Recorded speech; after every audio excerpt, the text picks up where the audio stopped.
I now give the floor to the distinguished representative of Pakistan to introduce an address by the head of government. Mr. President, I have the great honor to introduce a recorded statement by His Excellency Mr. Imran Khan, the Prime Minister of the Islamic Republic of Pakistan. Bismillah ar-Rahman ar-Rahim. Iyaka na'budu wa iyaka nasta'in. Mr. President, I congratulate you on assuming the presidency of the 76th session of the General Assembly. I also wish to express appreciation for the significant achievements of your predecessor, Volkan Bozkır, who guided the Assembly skillfully under the difficult circumstances imposed by the COVID-19 pandemic. Mr. President, the world is facing triple challenge of the COVID-19, the accompanying economic crisis, and the threats posed by climate change. The virus does not discriminate between nations and people, nor do the catastrophes imposed by uncertain weather patterns.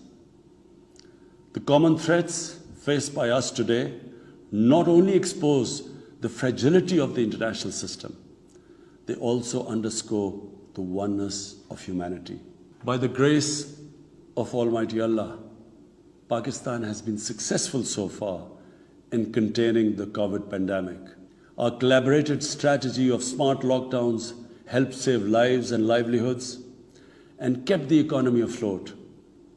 Over 15 million families survived through a social protection program of Asas. Mr. President, climate change is one of the primary existential threats that our planet faces today. Pakistan's contribution to global emissions is negligible, yet we are among the 10 most vulnerable countries to the effects of climate change in the world. Being fully aware of our global responsibilities, we have embarked upon game-changing environmental programs, reforesting Pakistan through our 10 billion tree tsunami, preserving natural habitats, switching to renewable energy, removing pollution from our cities, and adapting to the impacts of climate change. To address the triple crisis of COVID pandemic, economic downturn, and climate emergency, we need a comprehensive strategy that should include, number one, vaccine equity. Everyone, everywhere, must be vaccinated against COVID, and as soon as possible. Two, adequate financing must be made available to developing countries. This can be ensured through comprehensive debt restructuring, expanded ODA, redistribution of unutilized SDRs, and allotment of a I now give the floor to the distinguished representative of Pakistan to introduce an address by the head of government. Mr. President, I have the great honor to introduce a recorded statement by His Excellency Mr. Imran Khan, the Prime Minister of the Islamic Republic of Pakistan. Bismillah ar-Rahman ar-Rahim. Iyaka na'budu wa iyaka nasta'in. Mr. President, I congratulate you on assuming the presidency of the 76th session of the General Assembly. I also wish to express appreciation for the significant achievements of your predecessor, Volkan Bozkır, who guided the Assembly skillfully under the difficult circumstances imposed by the COVID-19 pandemic. Mr. President, the world is facing triple challenge of the COVID-19, the accompanying economic crisis, and the threats posed by climate change. The virus does not discriminate between nations and people, nor do the catastrophes imposed by uncertain weather patterns. The common threats faced by us today not only expose the fragility of the international system, they also underscore the oneness of humanity. By the grace of Almighty Allah, Pakistan has been successful so far in containing the COVID pandemic. Our collaborated strategy of smart lockdowns helped save lives and livelihoods and kept the economy afloat. Over 15 million families survived through a social protection program of Asas. Mr. President, climate change is one of the primary existential threats that our planet faces today. Pakistan's contribution to global emissions is negligible, yet we are among the 10 most vulnerable countries to the effects of climate change in the world. Being fully aware of our global responsibilities, we have embarked upon game-changing environmental programs, reforesting Pakistan through our 10 billion tree tsunami, preserving natural habitats, switching to renewable energy, removing pollution from our cities, and adapting to the impacts of climate change. To address the triple crisis of COVID pandemic, economic downturn, and climate emergency, we need a comprehensive strategy that should include, number one, vaccine equity. Everyone, everywhere, must be vaccinated against COVID, and as soon as possible. Two, adequate financing must be made available to developing countries. This can be ensured through comprehensive debt restructuring, expanded ODA, redistribution of unutilized SDRs, and allotment of a greater proportion of SDRs to developing countries. And finally, provision of climate finance. Three, we must adopt clear investment strategies which help alleviate poverty, promote job creation, build sustainable infrastructure, and of course, bridge the digital divide. I propose that the Secretary General convene an SDG summit in 2025 to review and accelerate implementation of sustainable development goals. Mr. President, because of the plunder of the developing world by their corrupt ruling elites, the gap between the rich and the poor countries is increasing at an alarming speed. Through this platform, I've been drawing the world's attention towards the scourge of illicit financial flows from developing countries. The Secretary General's high-level panel of financial accountability, transparency, and integrity, called the Fact-Eye Panel, has calculated that a staggering $7 trillion in stolen assets are parked in financial haven destinations. This organized theft and illegal transfer of assets has profound consequences for the developing nations.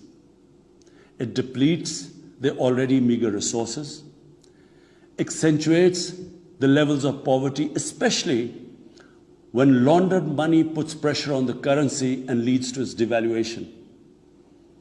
At the current rate, when the Fact-Eye Panel estimates that $1 trillion every year is taken out of the developing world, there will be a mass exodus of economic migrants towards the richer nations. What the East India Company did to India, the crooked ruling elites are doing to the developing world, plundering the wealth and transferring it to Western capitals and offshore tax havens. And Mr. President, retrieving the stolen assets from the developed countries is impossible for poor nations. The rich countries have no incentives or compulsion to return this ill-gotten wealth. And this ill-gotten wealth belongs, remember, to the masses of the developing world. I foresee in the not too distant future, a time will come when the rich countries will be forced to build walls to keep out economic migrants from these poor countries. I fear a few wealthy islands in the sea of poverty will also turn into a global calamity like climate change.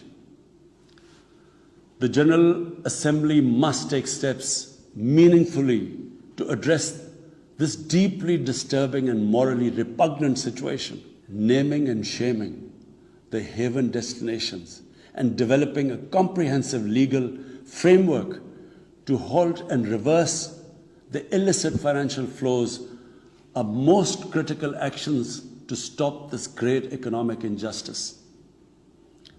And at a minimum, the recommendations of the Secretary General's Fact-I panel should be fully implemented. Mr. President, Islamophobia is another pernicious phenomenon that we all need to collectively combat. In the aftermath of the 9/11 terrorist attacks, terrorism has been associated with Islam by some quarters. This has increased the tendency of right-wing, xenophobic and violent nationalist extremists and terrorist groups to target Muslims.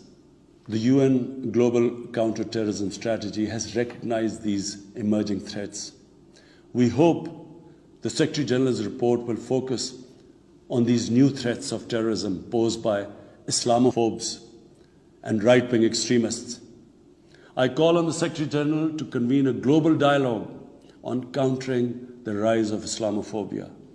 Our parallel efforts at the same time should be to promote interfaith harmony, and they should continue. Mr. President, the worst and most pervasive form of Islamophobia now rules India. The hate-filled Hindutva ideology propagated by the fascist RSS BJP regime has unleashed a reign of fear and violence against India's 200 million Muslim strong community. Mob lynching by cow vigilantes, frequent pogroms such as the one in New Delhi last year, discriminatory citizenship laws to purge India of Muslims, and a campaign to destroy mosques across India and obliterate its Muslim heritage and history are all part of this criminal enterprise. New Delhi has also embarked on what it ominously calls the final solution for Jammu and Kashmir dispute. It has undertaken a series of illegal and unilateral measures in occupied Jammu and Kashmir since 5th August 2019. It has unleashed a reign of terror by an occupation force of 900,000. It has jailed senior Kashmiri leadership, imposed a clampdown on media and internet, violently suppressed peaceful protest, abducted 13,000 young Kashmiris and tortured hundreds of them. It has extrajudicially killed hundreds of innocent Kashmiris in fake encounters and imposed collective punishments by destroying entire neighborhoods and villages. We had unveiled a detailed dossier on gross and systematic violations of human rights by the Indian security forces in occupied Jammu and Kashmir. This repression is accompanied by illegal efforts to change the demographic structure of the occupied territory and transform it from a Muslim majority into a Muslim minority. Indian actions violate the resolutions of the United Nations Security Council on Jammu and Kashmir. The resolutions clearly prescribe that the final disposition of the disputed territory should be decided by its people through a free and impartial plebiscite held under the UN auspices. India's action in occupied Jammu and Kashmir also violate international human rights and humanitarian laws, including the 4th Geneva Convention, and amount to war crimes and crimes against humanity. It is unfortunate, very unfortunate, that the world's approach to violations of human rights lack even-handedness and even are selective. Geopolitical considerations or corporate interests, commercial interests, often compel major powers to overlook the transgressions of their affiliated countries. Such double standards, and the most glaring in case of India, where this RSS-BJP regime is being allowed to get away with human rights abuses with complete immunity. The most recent example of Indian barbarity was the forcible snatching of the mortal remains of the great Kashmiri leader, Sayyid Ali Shah Gilani, from his family, denying him a proper Islamic funeral and burial in accordance with his wishes and the Muslim tradition. Devoid of any legal or moral sanction, this action has been against the basic norms of human decency. I call on this General Assembly to demand that Sayyid Gilani's mortal remains be allowed to be buried in the cemetery of martyrs with the appropriate Islamic rites. Mr. President, Pakistan desires peace with India as with all its neighbors. But sustainable peace in South Asia is contingent upon resolution of the Jammu and Kashmir dispute in accordance with the relevant United Nations Security Council resolutions and the wishes of the Kashmiri people. Last February, we reaffirmed the 2003 ceasefire understanding along the line of control. The hope was that it would lead to a rethink of the strategy in Delhi. Sadly, the BJP government has intensified repression in Kashmir and continues to vitiate the environment by these barbaric acts. The onus remains on India to create a conducive environment for meaningful and result-oriented engagement with Pakistan. And for that, it must do, number one, reverse its unilateral and illegal measures instituted since 5th August 2019. Secondly, stop its oppression and human rights violations against the people of Kashmir. And three, halt and reverse the demographic changes in the occupied territory. It is also essential to prevent another conflict between Pakistan and India. India's military buildup, development of advanced nuclear weapons, and acquisition of destabilizing conventional capabilities can erode mutual deterrence between the two countries. And now, Mr. President, I want to talk about Afghanistan. The current situation in Afghanistan, for some reason, Pakistan has been blamed for the turn of events by politicians in the United States and some politicians in Europe. From this platform, I want them all to know the country that suffered the most, apart from Afghanistan, was Pakistan when we joined the US war on terror after 9/11. 80,000 Pakistanis died. $150 billion was lost to our economy. There were 3.5 million internally displaced Pakistanis. And why did this happen?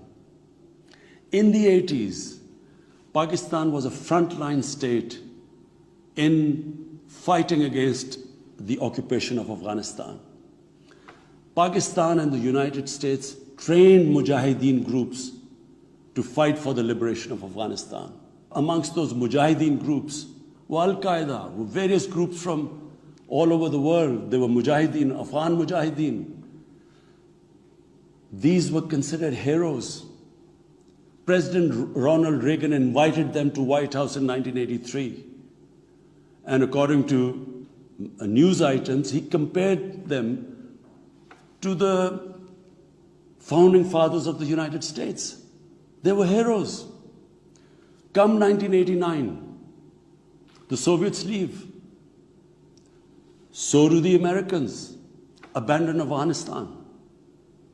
Pakistan was left with 5 million Afghan refugees. We were left with sectarian militant groups which never existed before. But the worst cut of it was that a year later, Pakistan was sanctioned by the US. We felt used. Fast forward 9/11, Pakistan is needed again by the US because now their US-led coalition is now invading Afghanistan, and it could not happen without Pakistan providing all the logistical support. What happened after that? The same mujahideen that we had trained that fighting foreign occupation was a sacred duty, a holy war or jihad, they turned against us. We were called collaborators. They declared jihad on us. Then all along the tribal belt bordering Afghanistan, the Pakistan semi-autonomous tribal belt, where no Pakistan army had been since our independence, they had strong sympathies with the Taliban, Afghan Taliban, not because of their religious ideology, but because of Pashtun nationalism, which is very strong. Then there were 3 million Afghan refugees still in Pakistan, all Pashtuns, living in camps, 500,000, the biggest camp, 100,000 camps. They all had affinity and sympathies with the Afghan Taliban. So what happened? They too turned against Pakistan. For the first time, we had militant Taliban in Pakistan. And they too attacked Pakistan government.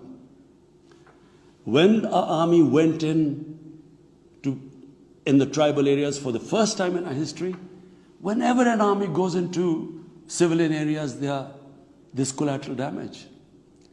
So there was collateral damage, which multiplied the militants to seek revenge. But not just that. The world must know that in Pakistan, there were 480 drone attacks conducted by the US. 480 drone attacks. And we all know that drone attacks are not that precise. They cause more collateral damage than the militants they are targeting. So, who did the people whose relatives were being killed? Who did they seek revenge? Against Pakistan. Between 2004 and 2014, there were 50 different militant groups attacking the state of Pakistan. At one point, people like us were worried that will we survive this? There were bombs going all over Pakistan. Our capital was like a fortress. Had it not been for one of the most disciplined army in the world and one of the best intelligence agencies in the world, I think Pakistan would have gone down. So when we hear this at the end, there's a lot of worry about in the US about taking care of the people who helped them, the interpreters and everyone who helped the US. What about us? The only reason we suffered so much was because we became an ally of the US, of the coalition in the war against Afghanistan, where there were attacks being conducted from Afghan soil into Pakistan. At least there should have been a word of appreciation. But rather than appreciation, imagine how we feel when we are blamed for the turn of events in Afghanistan. After 2006, it became apparent to everyone who understood Afghanistan's history that there would be no military solution in Afghanistan.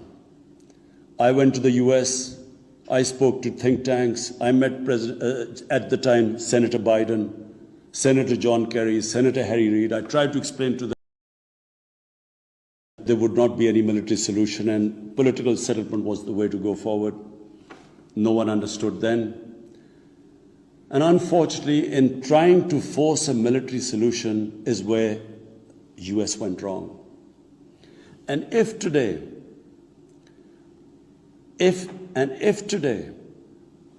the world needs to know why the Taliban are back in power, all the world has to do is do a deep analysis of why 300,000 well-equipped Afghan army, and remember, Afghans are one of the bravest nations on earth.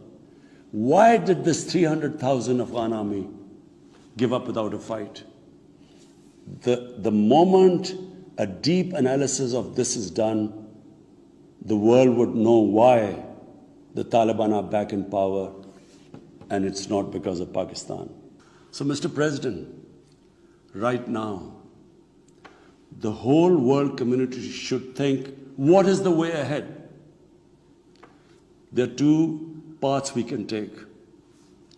If we neglect Afghanistan right now, according to the UN, half the people of Afghanistan are already vulnerable.